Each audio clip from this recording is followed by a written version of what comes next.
नमस्कार, स्वदेश न्यूज देख रहे हैं आप। मैं हूं आपके साथ राखी और बात करेंगे जाटलैंड में बीजेपी का खेल।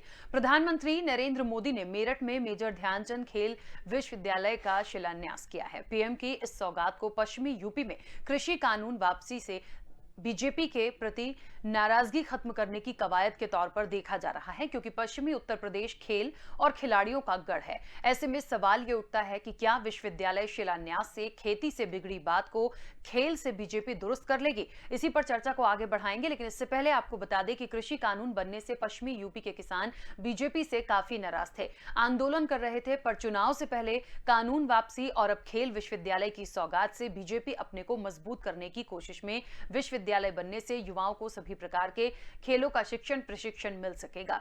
पश्चिम के युवा अपनी प्रतिभा का लोहा मना सकेंगे। ऐसे में युवाओं में बीजेपी का क्रेज बढ़ सकता है। कितना सफल होगा, वाकई में ये सही बात है कि खेती से जो बिगड़ी बात थी उसको खेल के माध्यम से या खेल के लिए एक यूनिवर्सिटी की सौगात देकर कहीं ना कहीं उसकी भरपाई करने की जो भारतीय जनता पार्टी की कोशिश है, क्या वाकई वो कितनी सफल होगी, चर्चा करेंगे। कुछ प्रतिक्रिया है, पहले वो सुनते हैं।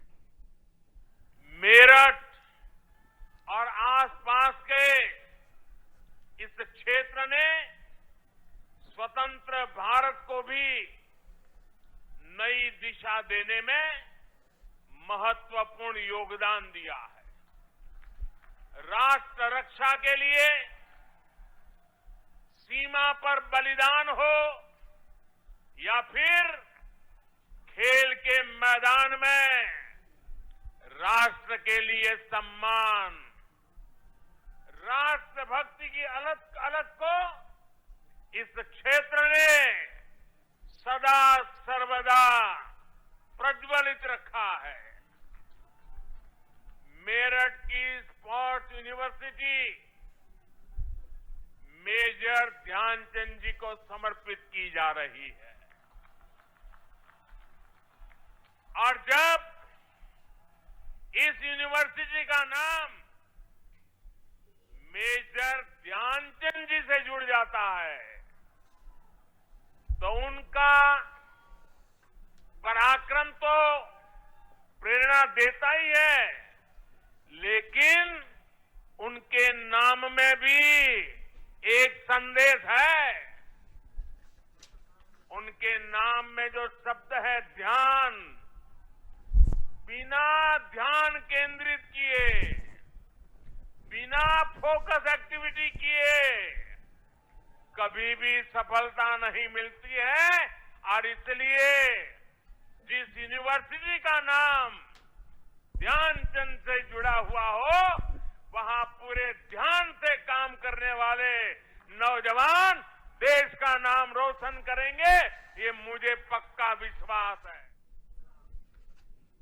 देखिए, तो एक बात है कि पहले की सरकार अपने खेल में लगी रहती थी, लेकिन भारतीय जनता पार्टी की सरकार खेल की सौगात दे रही है। मेरठ को खेल यूनिवर्सिटी की जो सौगात दी है वो कहीं ना कहीं बहुत स्पष्ट रूप से आपको बता दें कि ये बिल्कुल सही है, क्योंकि पश्चिमी उत्तर प्रदेश की हम बात करें तो निश्चित तौर पर एक बड़ा आंदोलन, जब ये कृषि कानून बिल आया था उसके बाद किसान जो थे वो काफी नाराज थे। और अधिकतर खिलाड़ियों की यदि हम बात करें तो ये भी बिल्कुल सही बात है कि 75% जाट और गुर्जर होते हैं और करीब 60% जो खिलाड़ी होते हैं वे किसान परिवारों से हैं। तो निश्चित तौर पर भारतीय जनता पार्टी इस वक्त पर यदि खेल यूनिवर्सिटी की सौगात देकर इस भरपाई को या इस खाई को पाटने का यदि प्रयास कर रही है तो ये कितना सफल होगा।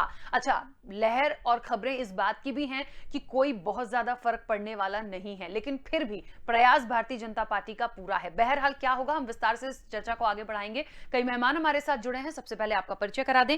भारतीय जनता पार्टी का पक्ष रखने के लिए केसी जैन जी हमारे साथ जुड़े हैं। केसी जैन जी, बहुत स्वागत चर्चा में जुड़ने के लिए। सपा का पक्ष रखने के लिए पूर्व मंत्री आर्य उस्मानी जी हमारे साथ जुड़े हैं। आर्य उस्मानी जी, आपका भी बहुत स्वागत है। और कांग्रेस का पक्ष रखने के लिए त्रिभुवन नारायण मिश्रा जी हमारे साथ जुड़े हैं।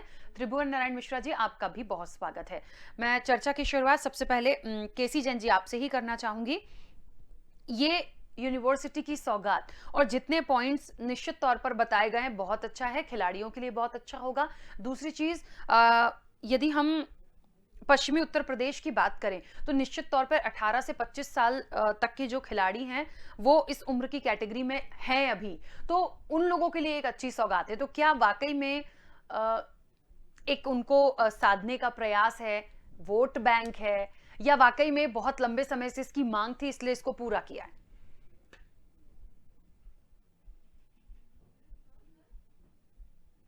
केसी जैन जी, मेरी आवाज पहुंच रही? प्रधानमंत्री जी के द्वारा जो भी सौगात दी जा रही है, जो भी कार्य किए जा रहे हैं, उनको कहीं ना कहीं चुनाव से जोड़ करके देखा जा रहा है। लेकिन वास्तविकता ये है कि वास्तव में वास्तविकता ये है कि अभी चाहे गोरखपुर में 10,000 करोड़ रुपए की योजनाओं माननीय प्रधानमंत्री जी ने उनका लोकार्पण किया हो, और या फिर इससे पहले भी आप देखिए पश्चिम यूपी में कई सारे विश्वविद्यालय का भी उन्होंने उद्घाटन किया, और भी कई सारे काम किए।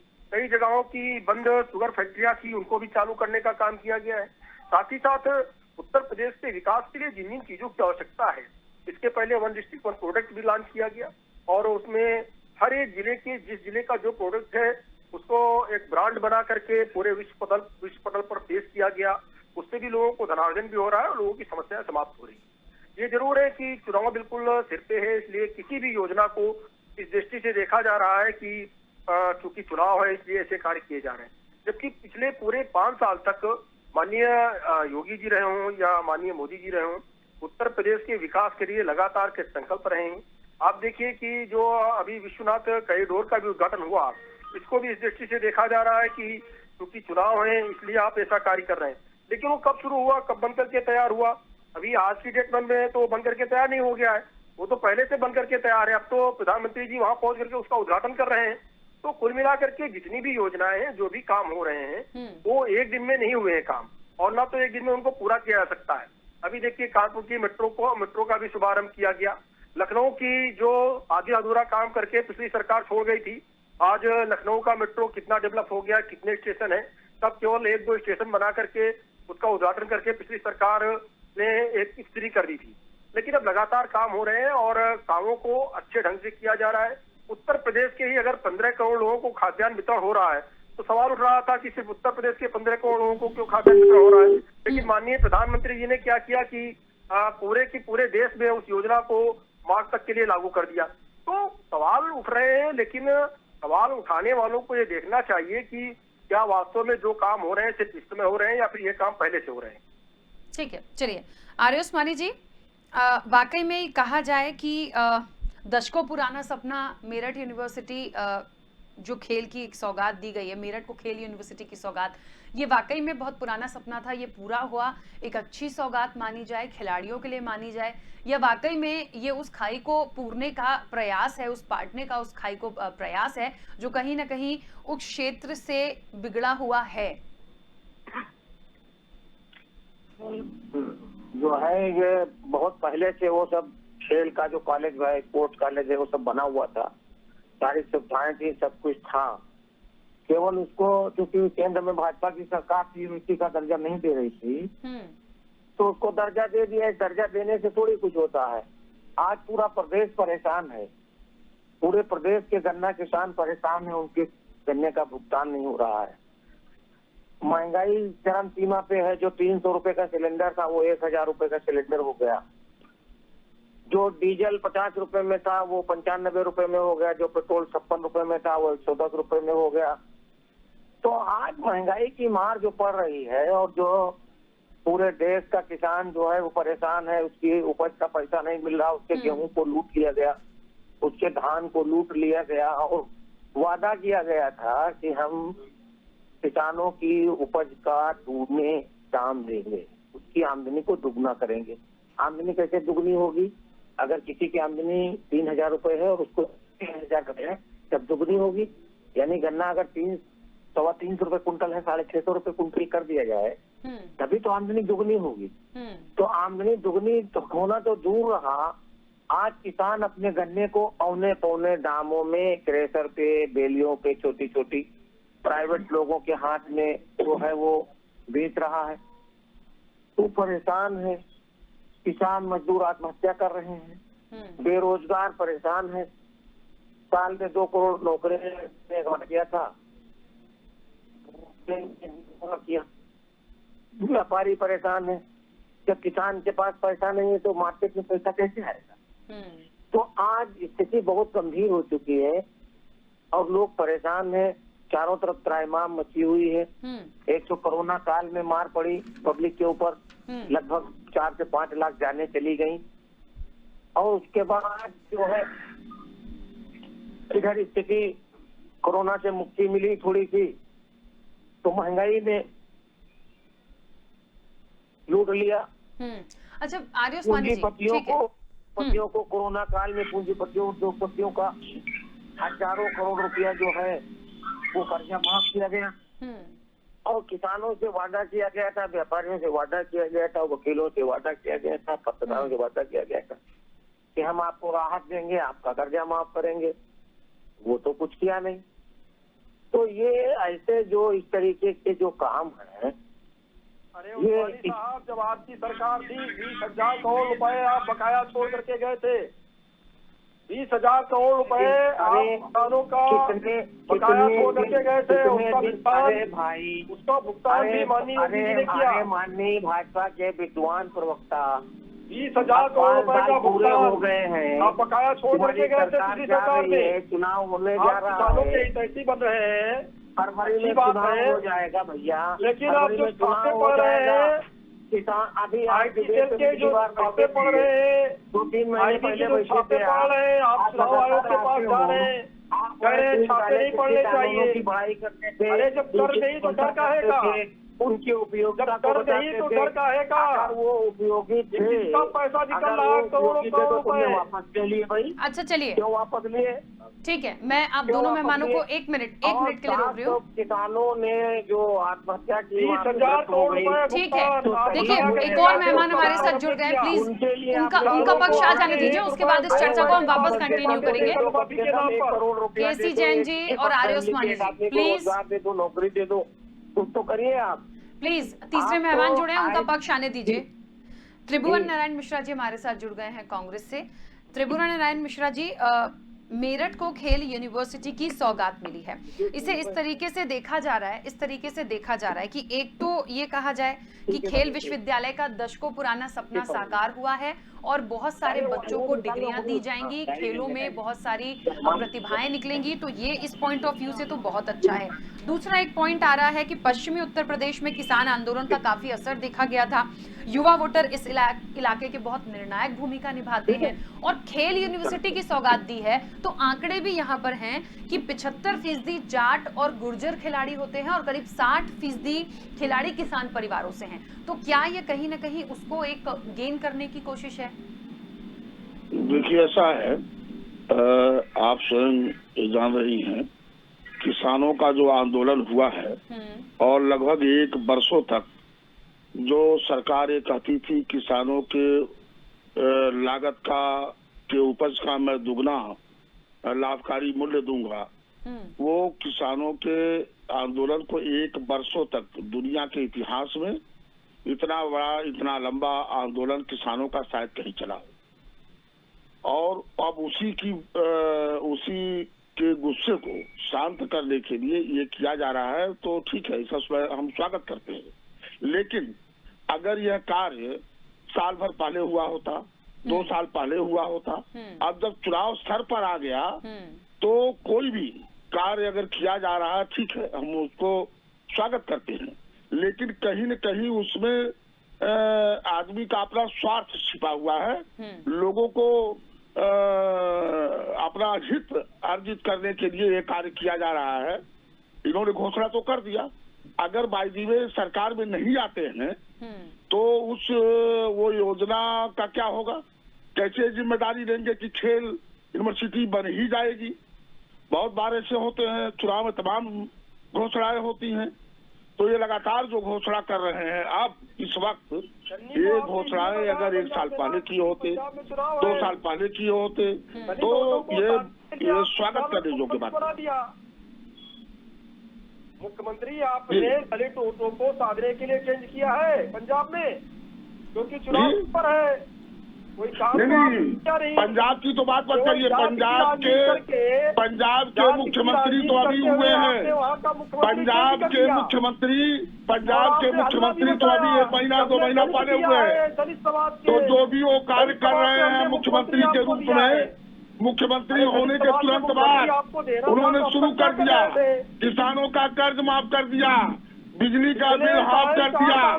ये तमाम सारी योजनाएं इन्होंने मुख्यमंत्री का शपथ लेने के तुरंत बाद शुरू कर दिया। अगर ये काम योगी जी शपथ लेने के बाद किए होते या मोदी जी शपथ लेने के बाद किए होते तो उनकी मंशा पर सवाल नहीं उठता। लेकिन आज जो कर रहे हैं वो वोट को रिझाने के लिए, किसानों के गुस्से को शांत करने के लिए कर रहे हैं। लेकिन मैं समझता हूँ इससे किसानों का गुस्सा शांत होने वाला नहीं है। ये भारतीय जनता पार्टी की सरकार जुमलेबाजों की सरकार है, ये वादेबाजों की सरकार है। अब मैं कहना चाहता हूँ 2014 से जो वादा किए मोदी जी, 2 करोड़ नौजवानों को प्रतिवर्ष नौकरी देने का, कहाँ गई नौकरियाँ? 15 लाख काला धन वापस लाके खाते में देने का, कहाँ गया काला धन? किसानों के ऊपर का लाभकारी मूल्य कहाँ गया? मुझे लगता है एक एक करके अपनी बात रखेंगे तो बेहतर होगा। किसान एक साल आंदोलन करते रहे और हजारों की संख्या में किसान कुर्बान हो गए। ये केवल वादा करने वाले, ये जुमलेबाजी की सरकार है, ये झूठे सरकार है, ये दूसरे के कामों को मार्च तक, अभी आप कह रहे थे मार्च तक मोदी जी जो दे रहे हैं वो कांग्रेस पार्टी की यूपीए की सरकार ने खाद्य सुरक्षा बिल ला करके कानून बना दिया है। अनंत काल के लिए गरीबों को, जरूरतमंद लोगों को 2 रुपया किलो गेहूँ, 3 रुपया किलो चावल खाद्य सुरक्षा बिल लाया था। आप कह रहे हैं केवल मार्च तक के लिए, मार्च के बाद गरीबी खत्म हो जाएगी। मार्च तक जो लोगों को आप दे रहे हैं उनकी जरूरत खत्म हो जाएगी। ये आप लालच कर रहे हैं, ये आप चुनाव। देखिए एक बात बहुत स्पष्ट है, वो समझ लीजिए। एक बात बहुत स्पष्ट है कि सिर्फ कोई एक मुद्दा या एक योजना या एक सौगात से कोई सरकार बनती बिगड़ती नहीं है। बहुत सारे काम होते हैं, करने होते हैं, 5 साल का पूरा ब्यौरा होता है कि निश्चित तौर पर जो जितने समय रहा है उसने कितना काम किया। सिर्फ एक सौगात से या एक किसी विश्वविद्यालय से या एक बड़ी योजना से सरकार गिरती बनती नहीं है। बहुत लंबा ब्यौरा होता है कि आपने कितना किया है। खेल विश्वविद्यालय की अगर इतनी चिंता थी तो 1 साल पहले किए होते। हाँ, केसी जैन जी उनको वो तो स्वागत कर रहे हैं पर कह रहे हैं पहले कर देते। और ये बात विपक्ष की तरफ से बहुत बार आई है कि सब इलेक्शन टाइम पे क्यों कर रहे हैं। डॉक्टर है नहीं, कंपाउंडर है नहीं, दवा है नहीं, मेडिकल कॉलेज खोल रहे हैं। बाकी अभी कोरोना में हजारों की संख्या में लोग मरे। पार्टी के नेतृत्व में कोई भी काम हो रहा है, ऑक्सीजन नहीं, डॉक्टर नहीं, उसको उनको इंजेक्शन नहीं के बजाय दुगने दाम पर बिक रहा था। आप देखिए गोरखपुर की वो खाद की फैक्ट्री, ये ब्लैक मार्केट की सरकार है, ये जुमलेबाजों की सरकार है, ये पूंजीपतियों की सरकार है। ठीक है, चलिए आर्य उस्मानी जी, ठीक है, चलिए केसी जैन जी और त्रिभुवन नारायण मिश्रा जी प्लीज 1 मिनट चुप हो जाइए। ठीक है आर्य उस्मानी जी, ये कहा जा रहा है भारतीय जनता पार्टी की तरफ से कि पहले की जो सरकार थी वो सिर्फ अपने खेल में लगी होती थी। अब की जो सरकार है वो तो जो गलत लोग हैं और जो अपराधी हैं उनके साथ जेल खेल रही है, यानी काम कर रही है हर क्षेत्र में। जी देखिए, ऐसा है कथनी और करनी में अंतर होता है। जो इनका संकल्प पत्र है, चाहे वो केंद्र सरकार का संकल्प पत्र रहा हो चुनाव से पहले का, चाहे ये यूपी के बीजेपी सरकार का संकल्प पत्र है। आप संकल्प पत्र इनका उठा लीजिए। उस संकल्प पत्र में इन्होंने जो वादे किए थे, इन्होंने कहा था कि हम महंगाई कम करेंगे, महंगाई को तिगुना कर दिया इन्होंने कहा था हम बेरोजगारों को सरकारी नौकरी देंगे, उनको सरकारी नौकरी। महंगाई आप चिल्ला रहे हैं। 12 रुपए डीजल, 12 रुपए पेट्रोल पे जो छूट देने का काम किया, अरे भाई, पार्टी की सरकार ने अरे इस तरीके का कार्य क्या पहले किसी सरकार ने किया? हमारे विद्वान प्रवक्ता भारतीय जनता पार्टी पटेल वाली से का जाना चीज बढ़ाई, सत्ता में बैठ करके मलाई काट रहे हैं तो महंगाई का पता है आपको कैसे चलेगा? महंगाई का तो पता है किसानों को है, गरीबों को है, मध्यम वर्गीय परिवारों को है, छोटी नौकरी करने वाले लोगों को है। आप तो कहते हो किसानों को आप सत्ता की मलाई काट रहे हैं। तो जैसे कोई व्यक्ति अगर सावन में अंधा हो जाए तो उसको 12 महीने हरियाली दिखाई देती है, तो आपको महंगाई नहीं दिखाई देती। महंगाई जब यूपीए की सरकार थी तब आपको महंगाई दिखाई देता था। देखिए, मुझे लगता है एक एक करके बोले ना, आप लोगों को भरपूर समय में दे रहे हो अपने समय में बोलने का, फिर भी इस तरीके से बात हो रही है। कहाँ गए रविशंकर प्रसाद जी जो सिलेंडर लेके घूमा करती थी? एक मिनट, केसी जैन जी और स्मृति ईरानी, केसी जैन जी 1000 रुपया सिलेंडर है और त्रिभुवन जी, सिलेंडर का प्लीज सब्सिडी नहीं मिल रहा है। उस्मानी जी को बोल लेने दीजिए, आप काफी देर से बोल रहे थे, प्लीज। किसानों के लिए किसी भी नीति को बनाने के लिए इन्होंने निवेदन तक नहीं किया कांग्रेस से। केवल किसानों के बारे में आप क्या जाने? आप तो अंबानी के बारे में आपकी चिंता है, आपकी अडानी के बारे में चिंता है, किसानों के बारे में चिंता होती। अच्छा ठीक है, चलिए प्लीज चुप हो जाइए, प्लीज अब नहीं, मेरा सवाल होने दीजिए। बहुत गलत बात है, प्लीज मेरा उस्मानी जी से सवाल है उसे पूरा होने दीजिए। उस्मानी जी, आप अपनी बात को पूरा कीजिएगा जल्दी से थोड़ा सा। और एक सवाल और है, ये बार बार कहा जा रहा था, हम बहुत समय से देख रहे हैं, जब से ये यूपी चुनाव की सुगबुगाहट शुरू हुई तब से चर्चाएं चल रही हैं कि जितने भी काम अखिलेश यादव की सरकार में हुए या नहीं हो पाए थे, सरकार बदल गई, उन सब का आज यदि कोई है और आगे बढ़ा रहा है तो वो भारतीय जनता पार्टी की सरकार कर रही है। मतलब किया धरा हमने, पकाया हमने, रिबन और फीता भारतीय जनता पार्टी की सरकार पहुंच जाती काटने। मुझे बताइए कि मेरठ यूनिवर्सिटी जो खेल की ये सौगात मिली है, क्या ये भी आपकी देन थी?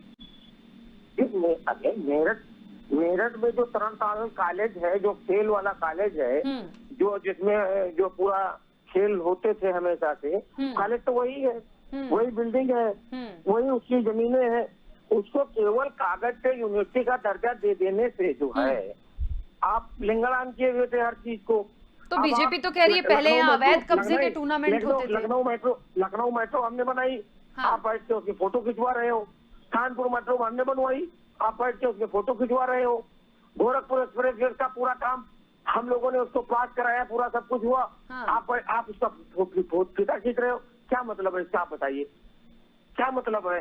अब मैं इनसे ये पूछ रहा हूँ कि अपना संकल्प पत्र उठा लें, भारतीय जनता पार्टी अपना संकल्प पत्र उठाए। उसमें देखे इन्होंने वादा किया था कि हम जो है महंगाई कम करेंगे। अब 300 रुपए का गैस सिलेंडर 1000 रुपए में बिक रहा है, इसके बारे में इनके पास कोई जवाब नहीं है। कड़वा तेल जो 50 रुपए लीटर था वो 200 रुपए में बिक रहा है, इसका जवाब इनके पास कोई नहीं है। जो दाल 60 रुपए किलो थी वो 160 रुपए किलो हो गई, उसका जवाब इनके पास कोई नहीं है। इन्होंने कहा था साल में हम 2 करोड़ लोगों को सरकारी नौकरी देंगे, 8 साल में 16 करोड़ लोगों को इनको नौकरी दे देना चाहिए थी, अभी तक एक भी नौकरी इन्होंने नहीं दी। नौकरी छीनने का काम इन्होंने जरूर किया है।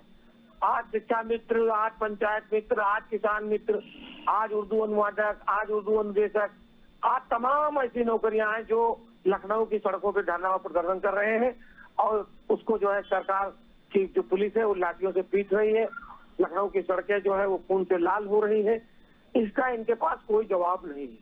अब जनता जो है इनके झूठ से परेशान हो गई है और अब 2022 में इनका सफाया करेगी और उत्तर प्रदेश में समाजवादी पार्टी की सरकार बनेगी, इसको कोई रोक नहीं सकता है। ठीक है, अब केसी जैन जी ये देखिए, यहाँ पे मेरठ यूनिवर्सिटी भी इनकी देन थी, सब कुछ पहले से बना था, बस कागज में करके विश्वविद्यालय का दर्जा दे दिया और पूरा क्रेडिट ले रहे हैं। तो मैं आपको बताऊं, अब इन्होंने चूंकि लखनऊ का जिक्र किया, ये जो केकेसी और केकेबी है, तो ये कभी केवल 5th तक क्लास के कॉलेज हुआ कर, स्कूल हुआ करते थे। जब बप्पा सीड़ा वोकेशनल इंटर कॉलेज का नाम था और इन्होंने जब इसकी नींव रखी थी तब ये केवल 5th तक था और 2 कमरों में ये स्कूल चलता था। उसके बाद में इंटर कॉलेज हुआ, उसके बाद में ये जो है महाविद्यालय हुआ। तो अगर वो ठीक है, वो कभी कॉलेज था, लेकिन जब उसको यूनिवर्सिटी का दर्जा मिलेगा, वो विश्वविद्यालय बनेगा, तो उसमें बहुत सारी सुविधाएं सरकार की तरफ से, तमाम सारी योजनाएं उसमें लागू की जाएंगी। उसमें स्कूल का जो इंफ्रास्ट्रक्चर है वो भी बढ़ेगा, बिल्डिंग भी बढ़ेगी, और उसमें तमाम सारे नए कोर्सेज भी उसमें जोड़े जाएंगे। तमाम सारे कोर्सेज के बारे में आज उसके उद्घाटन में माननीय मुख्यमंत्री जी ने, प्रधानमंत्री जी ने वहाँ बताया भी। तो देखिए, किसी भी चीज की शुरुआत बहुत छोटे से होती है, लेकिन जब उसको बड़ा करना होता है, कुछ अच्छा करना होता है, तो आप इंटर कॉलेज की तुलना या विद्यालय की तुलना यूनिवर्सिटी से नहीं कर सकते हैं।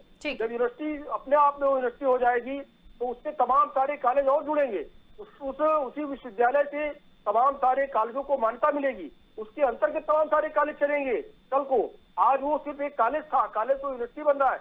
यूनिवर्सिटी होने के बाद में तमाम सारे कोर्सेज उसमें चलेंगे, वहाँ पीएचडी डिग्री मिलने लगेगी, तमाम सारे बच्चे वहाँ पे शोध कार्य करेंगे, जो कि सिर्फ और सिर्फ अभी एमए और एमएससी करके वहाँ से निकल जाते थे, अब वहाँ से बच्चे पीएचडी करेंगे, वहाँ स्टाफ बढ़ेगा, टीचर्स बढ़ेंगे। ठीक है केसी जैन जी, मैं बीच में रोक रही हूँ क्योंकि समय की सीमा है। देखिए, आप सभी मेहमानों का बहुत शुक्रिया इस चर्चा में जुड़ने के लिए। समय की सीमा है, क्योंकि देखिए एक बात बहुत महत्वपूर्ण है कि जिस तरीके से मेरठ को खेल यूनिवर्सिटी की सौगात दी है, ये बात तो बिल्कुल आप गलत नहीं कह सकते हैं कि यदि वहां से किसान परिवारों के बच्चे निकलते हैं या जाट गुर्जर निकलते हैं, तो निश्चित तौर पर युवाओं को साधने का ये प्रयास है। और निर्णायक भूमिका युवा वोटर्स पश्चिमी उत्तर प्रदेश से बनते आए हैं, और ये परिवार बनता आया है, किसान हो, चाहे जाट हो, चाहे गुर्जर हो, तो ये किसी से छिपा नहीं है। कांग्रेस ने बहुत स्पष्ट बोला, हम तो स्वागत करते हैं, आप विश्वविद्यालय बना रहे हो, लेकिन अब अभी क्यों कर रहे हैं? पहले नहीं जागे, साल भर पहले कर देते। तो निश्चित तौर पर ये क्यों ना माना जाए कि ये सिर्फ एक राजनीतिक रूप से है, वोट बैंक की राजनीति है। सवाल तो देखिए यही होंगे, आरोप ऐसे ही लगेंगे। बहरहाल इसका फायदा कितना होगा ये आने वाले समय में जरूर देखेंगे। चर्चा में इतना ही, दीजिए इजाजत, नमस्कार।